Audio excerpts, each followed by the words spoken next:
welcome to the Kenyon Sports Connections presentation of the Kelly Bryan Show. To my left, Kelly Bryan, the head coach of the ladies soccer team.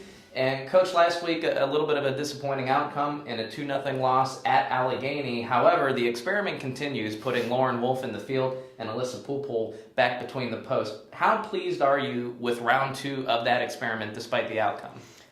Well, there were a lot of positives. Lauren did a fantastic job out on the field for us. She is trying to adapt very quickly. She hasn't played in the field since she was a little girl. So she did a great job, actually had created a couple of scoring opportunities for us. And Alissa stepped in a pressure situation, did a great job between the pipes, and it's just building confidence there. So it's what we had to do. We were at a season high of injuries on the sideline, and we're really depleted in our numbers. So it was just something we needed to do, and we're honestly taking it a game at a time right now. But it wasn't bad. Well, clearly, Becca Romaine is a goal scorer for you. Maggie Smith is kind of emerging as a goal scorer and a compliment to Becca. When Lauren lines up on the field with you, what do you feel is her mission or the goal for her each and every game? Well, she brings athleticism to the field. She brings knowledge of the game, even though it's an adjustment for her. It's a totally opposite end of the field. And she understands the game enough, and she's strong enough to physically fight and win balls for us and provide through balls to Becca or anybody else, Anna Wally, anybody else that might be able to get into the attack. So, honestly, her physical presence and balls in the air is probably number one. And then just understanding the game and helping us keep our shape is also something she's been asked to do. What do you think that she's still adjusting to that is coming along, though, with time? Understanding that just creating some space before the ball gets there, having the 360-degree idea going on around you instead of in the goal where she has definitive boundaries. So just understanding that, creating space, and then checking back to the ball and not waiting for it. Just little things like that, keeping her body between the defender and the ball. Things that she's adapting to already, but just takes a few times to remember that when you're in the heat of the battle. Now, on the other side of that experiment, Alissa Poolpol comes in and in her first career start makes a career-high 12 saves, which is also a team high for the ladies this season. What is she still adjusting to, or what has she overcome quickly? Well, the vocal part of it's always the hardest part for goalkeepers, and when you're the new person stepping in, you have to be very sure of your own play, your own technique, and tactically your own positioning. And on top of that, then you're asked to be speaking and leading the people in front of you. And so it's a lot. There's a lot going on.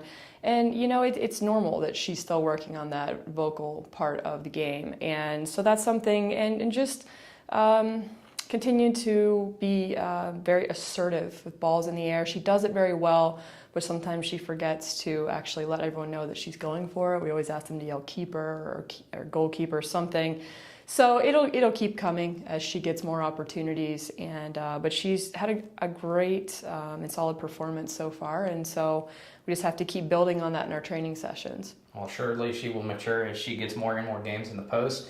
Unfortunately, as you and I mature, we kind of get out of the Halloween phase, which kind of leads us into our off-topic topic.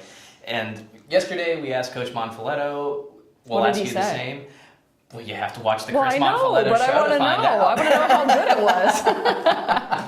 But our off-topic topic question for you, over the course of time, what is the most entertaining or interesting Halloween costume that you have either dressed in or that you have seen someone else dress in? I've never been a very adventurous Halloween person. I just wanted to get the candy, to be honest. So probably my favorite one was, I was a huge Garfield fan when I was probably 5, 6, and I think 2 years in a row I wore the same Garfield outfit because I just thought it was that cool. And it had a nice mask, and it was at that time pretty fancy compared to stuff today. Probably not, but I thought I was a cool cat, literally. So well, and of course Garfield always pulls in all the food, so they made sure that they gave you extra candy, right? Yes, I had to take the pillowcase instead of just the little pumpkin. So yeah, it's I don't know. I need to get more creative as my kids start doing it so that they can have better stories, because mine's pretty boring. Well, you got less than a month away. What are they going to be dressing up as? Haley is most likely going to be one of the princesses from the Disney characters. I don't know. She's a big fan. Or Minnie Mouse. She loves the Mickey Mouse Clubhouse. So one of those two. And Colt is either going to be Captain America for the second year in a row or Iron Man. So he's really big into the Avengers right now. So he likes putting on the muscle. They have the little muscle outfits. So he's been running around the house in it already. So those are two solid choices. Yeah. His daddy's big Avengers fan. So yeah, it works out. Good deal. Well, we're hoping that the muscle translates back to the team this upcoming weekend, because there's another tall task in the form of the College of Wooster. This Saturday, you'll take on the Fighting Scots, who come in with a 6-4-1 overall record. They are 2-0 in conference play. So you'll go over to Wooster. What do you see in the Fighting Scots when you look at the film? Well, they're a very balanced team. They're always very physical in just a really strong way. They play well on their home field.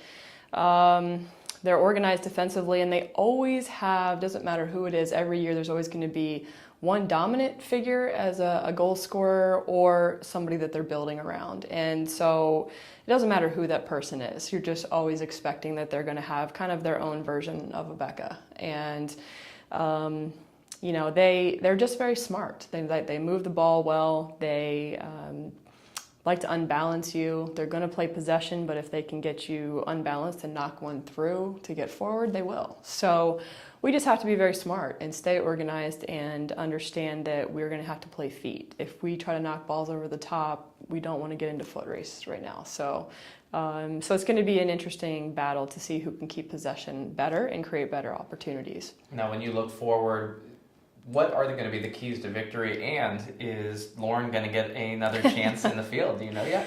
We don't know the answer to that. To be honest, we're keeping our fingers crossed and knocking on wood that we're getting a few people back for this weekend. And if that's the case, that will have somewhat of a determining factor on where Lauren is on the field. So honestly, I'm not going to know until Saturday. But you know, we're just excited to get even one person back, let alone maybe two, is really exciting. And while I'm discussing injured people briefly, I want to give a shout out to our training staff. Our athletic trainers have been working above and beyond with not just my team. We've had a lot of student athletes injured on a lot of teams, but we've had 3 knee surgeries already. And so JT is doing a phenomenal job working with our post-op people. And then Elizabeth Powell, she's the one that works with our team. She has been, wow, a mom, caring for all of them, and she's been in overtime. And so I really appreciate that. I know our girls would echo that as well. So we're hoping to keep her less busy as we continue on here, but we couldn't be doing what we're doing without her right now. So thank you, Elizabeth. Well, let her become a spectator one of these days. Yes, that would be great. If she wouldn't have to do anything for a practice or a game, that would be amazing. So that's a goal for us. That's the key to victory right there. There you go. Both sides would enjoy that one. Yeah, for all you Lords and Ladies fans, soccer is in action this weekend at Carldale Field. The Lords and the Ladies will both be heading out to play the Fighting Scots. Action begins at 1 p.m. Full coverage will be available at athletics.kenyon.edu. Here on the Kelly Bryan Show, Kelly Bryan, the head coach of the ladies soccer team. I'm Ryan Gasser. Thank you for watching, and keep on joining us every Thursday.